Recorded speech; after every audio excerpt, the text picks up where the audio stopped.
पीलीभीत जिले में कुछ दिनों से लगातार कई क्षेत्रों में लूट की वारदात हो रही थी।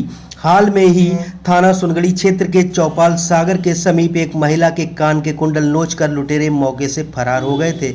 महिला द्वारा स्थानीय पुलिस को सूचना दी गई थी। इसके बाद पुलिस अधीक्षक व अपर पुलिस अधीक्षक के नेतृत्व में 20 टीमों का गठन किया गया, जिसके बाद पीलीभीत व बरेली जनपद के सैकड़ों से ज्यादा सीसीटीवी कैमरों को खंगाला गया और घटना में पहचान की गई।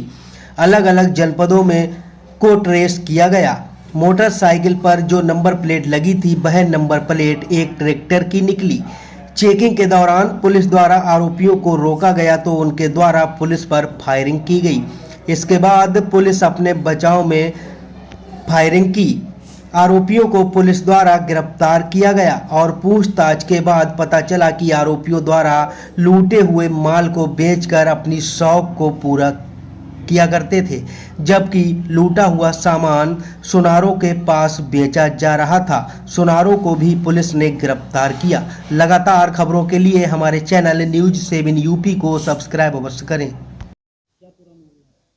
देखिए, जनपद के 5 थाना क्षेत्रों में और आसपास के जनपदों के 2-3 थाना क्षेत्रों में महिलाओं से कुंडल और कान के जेवरात छीनने की बड़ी तेज़ी से पीछे से बाइक आती थी और बिना जाने कुंडल या झुमकी छीन के चले जाते थे। इस प्रकार की घटनाएं हो रही थी। ये काफ़ी शातिर लोग थे। इसमें टीमें बहुत दिन से एक्टिव थी।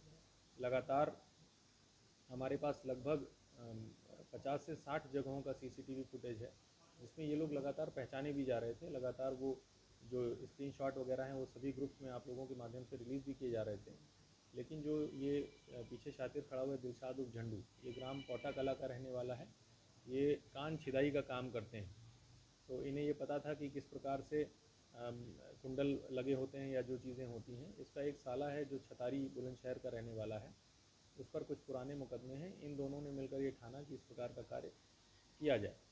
इनको पूरी लोकल जानकारी थी, इसलिए तेज़ी से कुंडल छीन के इधर उधर के रास्तों से गायब हो जाते थे।